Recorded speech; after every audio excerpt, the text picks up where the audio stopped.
नमस्कार और स्वागत है हमारे आज के इस खास विश्लेषण में। आज हम एक ऐसी स्थिति पर गौर कर रहे हैं जिससे शायद कई लोग कभी ना कभी गुजरे होंगे। एक नए शहर या घर में जाना, मतलब पूरी तैयारी के साथ, और फिर अचानक लगता है कि अरे, ये बजट तो गड़बड़ा गया, खर्चे उम्मीद से कहीं ज्यादा निकल गए। हाँ, ये तो बहुत ही आम बात है। मतलब लोग महीनों प्लान करते हैं, हर बड़े खर्चे का हिसाब किताब रखते हैं, लेकिन फिर भी वो जो फाइनल बिल आता है ना मूविंग का, वो अक्सर चौंका देता है। हाँ, ऐसा लगता है जैसे पता नहीं कहाँ से ये एक्स्ट्रा खर्चे आ गए। बिल्कुल। और इसी गुत्थी को आप कह सकते हैं सुलझाने के लिए आज हमारे पास कुछ दस्तावेजों के अंश है। ये स्थानांतरण बजट पर ही फोकस करते हैं। मतलब ये खास तौर पर कैलगरी जाने के अनुभव से जुड़े हैं, पर जो बातें इनमें हैं वो मेरे ख्याल से कहीं भी घर बदलने वालों के काम आ सकती है। सही। तो आज हमारी कोशिश यही रहेगी कि इन स्रोतों की मदद से उन अनदेखे छिपे हुए खर्चों को समझें, वो खर्चे जो अक्सर बजट बिगाड़ देते हैं। और जाने कि कैसे थोड़ी ज्यादा जागरूकता और तैयारी से इस परेशानी से बचा जा सकता है। बिल्कुल सही कहा आपने। ये सिर्फ बड़े खर्चों की बात नहीं है, जैसे मूविंग कंपनी का बिल हो गया या नए घर का किराया या किश्त। असल में वो छोटी छोटी लागतें होती हैं ना, बिल्कुल सही। जिन पर शायद शुरू में किसी का ध्यान ही नहीं जाता। अच्छा। हाँ, लेकिन जब वो सब जुड़ती हैं तो बजट पर काफी असर डाल सकती हैं। तो क्या ये सिर्फ खराब प्लानिंग का नतीजा है या कुछ और है? क्योंकि अक्सर लगता है कि भाई हमने तो सब सोच लिया था, फिर भी गड़बड़ हो गई। ये जो स्रोत सामग्री है, ये भी इसी आम चिंता को दिखाती है कि कैसे ये अनियोजित खर्चे न सिर्फ बजट बिगाड़ते हैं, बल्कि पूरी मूविंग को ही बड़ा तनावपूर्ण बना देते हैं। हाँ, और देखिए दिलचस्प बात यह है कि ये स्रोत इसे सिर्फ प्लानिंग की कमी नहीं मानते, बल्कि काफी हद तक जागरूकता की कमी। होता क्या है कि लोग अक्सर बड़े टिकट आइटम्स पर इतना ज्यादा ध्यान देते हैं, जैसे घर खरीदना है, पैकर्स को पैसे देने हैं, कि कई छोटे लेकिन जरूरी खर्चे नजरअंदाज हो जाते हैं। हाँ, ये तो है। ये ऐसे खर्चे होते हैं जो प्रक्रिया के अलग अलग स्टेज पर सामने आते हैं, धीरे धीरे। अच्छा, तो चलिए फिर एक एक करके इन अनदेखे खर्चों की परतें खोलते हैं। स्रोत सामग्री कई ऐसी श्रेणियों का जिक्र करती हैं जहां ये लागतें छिपी होती हैं। पहली श्रेणी बताई गई है यूटिलिटीज, यानी बिजली, पानी, गैस जैसी सेवाओं का सेटअप और डिपॉजिट। अब सुनने में तो ये बहुत सामान्य लगता है, पर क्या इसमें भी कुछ छिपा हो सकता है? हाँ हाँ, बिल्कुल। हम अक्सर इन सर्विसेज को फॉर ग्रांटेड ले लेते हैं, सोचते हैं बस कनेक्शन ही तो लेना है। लेकिन स्रोत बताते हैं कि कई यूटिलिटी कंपनियां, खासकर नए ग्राहकों के लिए या जिनका उस एरिया में कोई पिछला पेमेंट रिकॉर्ड नहीं है, अच्छा। वो सिक्योरिटी डिपॉजिट मांग सकती हैं। फिर कनेक्शन चालू करवाने के लिए भी एक एक्टिवेशन फीस या सेटअप फीस हो सकती है। अब सोचिए, गैस, बिजली, पानी, इंटरनेट, शायद केबल भी, हर एक के लिए अलग अलग फीस या डिपॉजिट हो सकता है। बाप रे। भले ही हर एक चार्ज बहुत बड़ा ना लगे, पर जब ये सब जुड़ते हैं ना, और वो भी तब जब आप पहले ही मूविंग के बड़े खर्चों से जूझ रहे हों, तो ये बजट को काफी हिला सकते हैं। ये तो वाकई सोचने वाली बात है। मतलब सिर्फ महीना का बिल नहीं, कनेक्शन शुरू करवाने की भी एक लागत है। इस पर ध्यान देना होगा। अच्छा, स्रोत में अगली श्रेणी का जिक्र है क्लोजिंग एडजस्टमेंट्स। ये खास तौर पर तब अहम है जब कोई प्रॉपर्टी खरीद रहा हो। सुनने में ये थोड़ा सा टेक्निकल लग रहा है, क्या आप इसे आसान शब्दों में समझा सकते हैं? हाँ, जरूर। देखिए, जब आप कोई घर खरीदते हैं, तो जो फाइनल प्रोसेस होता है ना, जिसे क्लोजिंग कहते हैं, हम्म, उसमें सिर्फ घर की कीमत ही नहीं दी जाती।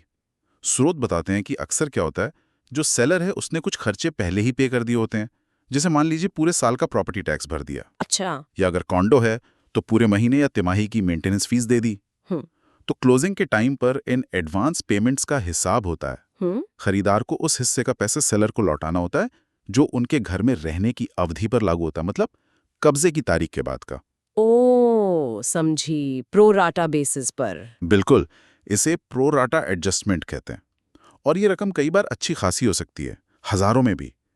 और अगर खरीदार ने इसके लिए बजट में अलग से नहीं सोचा है, तो ये एक आप कह सकते हैं अनपेक्षित झटका लग सकता। अच्छा, तो ये एक तरह से हिसाब बराबर करना है सेलर के साथ उन खर्चों का जो उन्होंने एडवांस में दे दिए थे। जी। ये जानना तो बहुत ज़रूरी है, खासकर जो लोग पहली बार घर खरीद रहे हैं उनके लिए। अब बात करते हैं उस दिन की, जिस दिन असल में सामान हिलता है, मूविंग डे। स्रोत इसे मूविंग डे एक्स्ट्रास कहते हैं। ऐसा लगता है कि मूविंग कंपनियों के कोटेशन मिलने के बाद भी खर्चे बढ़ सकते हैं। क्या ये सच है? हाँ, और ये बहुत होता है। स्रोत इस पर काफी जोर देते हैं। बिल्कुल, आपने मूविंग कंपनी से एक एस्टिमेट तो ले लिया होगा, ठीक है, लेकिन जो एक्चुअल कॉस्ट है वो कई वजहों से बढ़ सकती है। पहली चीज तो पैकिंग मटेरियल, वो बक्से, टेप, बबल रैप, अगर आपने खुद इंतजाम नहीं किया और मूविंग कंपनी से लिया तो वो महंगा पड़ सकता है। हाँ, वो तो है। दूसरी बात, टाइम। अगर मूविंग में अंदाजे से ज्यादा टाइम लग गया, जैसे ट्रैफिक में फंस गए। जी हाँ, या शायद सामान ही ज्यादा निकला है पैक करते करते, तो जो एक्स्ट्रा घंटे लगते हैं उनका चार्ज लगता है, और वो चार्ज अक्सर काफी ज्यादा होता है। पर आर रेट हाई हो सकता है। और क्या चीजें हैं जो मूविंग डे पे खर्च बढ़ा सकती हैं? श्रोते कुछ और चीजों का भी जिक्र करते हैं, जैसे मान लीजिए ट्रक आपके घर के बिल्कुल दरवाजे तक नहीं पहुंच पा रहा है। हाँ, तंगली हो सकती है। बिल्कुल, तो सामान को ज्यादा दूर तक ढोना पड़ता है, उसका लॉन्ग कैरी चार्ज लग सकता है। अगर सीढ़ियां ज्यादा हैं या लिफ्ट नहीं है बिल्डिंग में तो उसका एक्स्ट्रा चार्ज हो सकता है। फिर कोई स्पेशल आइटम है जैसे पियानो या कोई बहुत बड़ी अलमारी या कोई भारी आर्ट पीस, इनको हिलाने का अक्सर अलग से चार्ज लगता है। अच्छा। ये सब छोटी छोटी बातें हो सकता है कोटेशन के फाइन प्रिंट में लिखी हों या शायद उस दिन अचानक सामने आ लाएं। इसलिए बहुत जरूरी है कि कोटेशन लेते समय इन सभी पॉसिबल चार्जेस के बारे में क्लियरली पूछ लिया जाए। बिल्कुल, मतलब कोटेशन को बहुत ध्यान से पढ़ना और सवाल पूछना बहुत जरूरी है। ये बात तो वाकई बहुत महत्वपूर्ण है। अच्छा, एक और सिचुएशन जो स्रोत बताते हैं वो है जब पुराने घर से निकलने और नए घर में जाने की तारीखों में गैप आ जाता है। स्रोत इसे अस्थायी आवास और भंडारण, टेम्पररी हाउसिंग एंड स्टोरेज की श्रेणी में रखते हैं। ये स्थिति कैसे एक्स्ट्रा खर्च पैदा करती है? देखिए, ये एक ऐसी सिचुएशन है जो मतलब अच्छी खासी प्लानिंग के बावजूद भी आ सकती है। जी। मान लीजिए आपके नए घर का पोजीशन मिलने में कुछ दिन की देरी हो गई, या आपके पुराने घर की सेल उम्मीद से पहले फाइनल हो गई। हाँ, हो सकता है। अब आपके पास रहने की जगह नहीं है और आपका सारा सामान पैक हो चुका है। ऐसी हालत में आपको कुछ दिनों या हफ्तों के लिए टेम्परेरी जगह लेनी पड़ सकती है, जैसे कोई होटल, सर्विस अपार्टमेंट या शॉर्ट टर्म रेंटल। और सामान? के लिए आपको एक स्टोरेज यूनिट भी रेंट पर लेनी पड़ सकती है। अब ये दोनों ही खर्चे, टेम्परेरी रहना और स्टोरेज, ये बिल्कुल अनएक्सपेक्टेड होते हैं और बजट पर भारी पड़ सकते हैं। स्रोत इस बात पर जोर देते हैं कि हमेशा ऐसी सिचुएशन के लिए एक कंटिंजेंसी प्लान और कुछ एक्स्ट्रा फंड रखना समझदारी है। एक छोटी सी देरी भी ना खर्चों की एक लंबी चेन शुरू कर सकती है। हाँ, ये तो यकीनन बहुत स्ट्रेसफुल हो सकता है जब आप न इधर के रहें न उधर के, और इस अनिश्चितता की कीमत चुकानी पड़ती है। चलिए, स्रोत में बताई गई आखिरी श्रेणी पर आते हैं, बीमा और परमिट, इंश्योरेंस एंड परमिट्स। ये किस तरह के खर्चे हैं?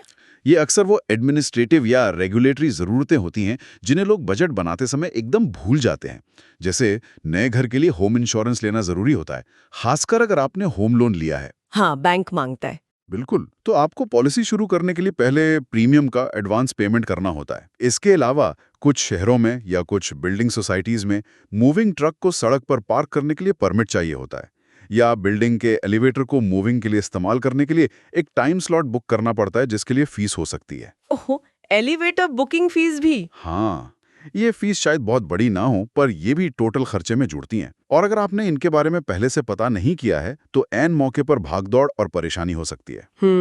तो इन सब बातों का निचोड़ क्या निकलता है?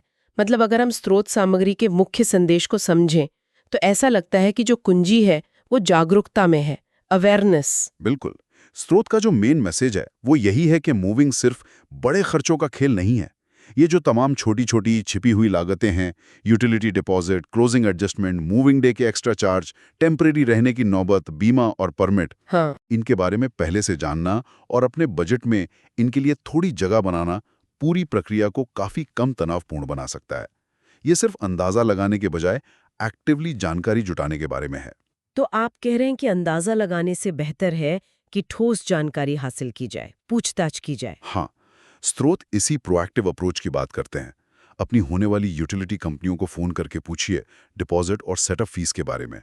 अपने रियल एस्टेट एजेंट या लॉयर से क्लोजिंग कॉस्ट का डिटेल्ड एस्टिमेट मांगिए, जिसमें ये एडजस्टमेंट शामिल हों। मूविंग कंपनियों से सिर्फ टोटल कोटेशन नहीं, बल्कि जितने भी पॉसिबल एडिशनल चार्ज हैं उनकी पूरी लिस्ट के साथ लिखित में कोटेशन लीजिए। लिखित में? हाँ, ये जरूरी है। बिल्कुल, अगर डेट्स में गैप आने की जरा भी संभावना लग रही है तो टेम्पररी रहने और स्टोरेज के ऑप्शंस और उनकी कॉस्ट पर पहले से रिसर्च कर लें। इंश्योरेंस एजेंट से बात करके प्रीमियम जान लें। ये सब करने से आपको पता रहेगा कि क्या उम्मीद करनी है। आप बेहतर तरीके से तैयार रहेंगे। समय बजट कई वजहों से बढ़ सकता है। यूटिलिटी कनेक्शन के लिए लगने वाली फीस और डिपॉजिट, प्रॉपर्टी खरीदते समय आने वाले वो क्लोजिंग एडजस्टमेंट्स, मूविंग वाले दिन पैकिंग का सामान या एक्स्ट्रा घंटे जैसे खर्चे, तारीखों में तालमेल न बैठने पर वो टेम्पररी रहने या सामान रखने की जरूरत, और वो जरूरी बीमा या परमिट के छोटे मोटे एडमिनिस्ट्रेटिव चार्ज, ये सब मिलकर बजट को बिगाड़ सकते हैं। और जैसे हमने डिस्कस किया, इन सबसे निपटने का सबसे अच्छा तरीका है प्लानिंग, रिसर्च और अवेयरनेस। अंदाजा लगाने की बजाय सवाल पूछना, जानकारी इकट्ठा करना और अपने बजट में इन संभावित छिपी हुई लागतों के लिए थोड़ी गुंजाइश रखना। ये तैयारी न सिर्फ आपको फाइनेंशियल सरप्राइज से बचा सकती है, बल्कि इस पूरी प्रक्रिया के स्ट्रेस को भी काफी हद तक कम कर सकती है। जब आप जानते हैं कि क्या होने की संभावना है, तो आप सिचुएशन को बेहतर तरीके से हैंडल कर पाते हैं। एकदम सही कहा। तैयारी और जानकारी वाकई में मन की शांति दे सकती है, जो घर बदलने जैसी बड़ी घटना के दौरान बहुत बहुत कीमती होती है। हमने फाइनेंशियल लागतों पर तो काफी गहराई से बात की, उन छिपे हुए खर्चों पे जो अक्सर हमें चौंका देते हैं। लेकिन एक विचार जो स्रोत सामग्री पढ़ने के बाद मेरे मन में आ रहा है और जिस पर हमने सीधे बात नहीं की, बजट के अलावा मूविंग की और कौन सी गैर वित्तीय कीमतें हैं जिन्हें हम अक्सर अनदेखा कर देते हैं जब तक बहुत देर ना हो जाए। शायद वो इमोशनल उथल-पुथल, नए माहौल में घुलने मिलने में लगने वाला समय, दोस्तों और परिवार से दूरी, या इस पूरी प्रक्रिया में लगने वाला हमारा अपना कीमती समय और एनर्जी। ये भी तो एक तरह की कॉस्ट ही है ना? इस पर भी सोचना शायद जरूरी है।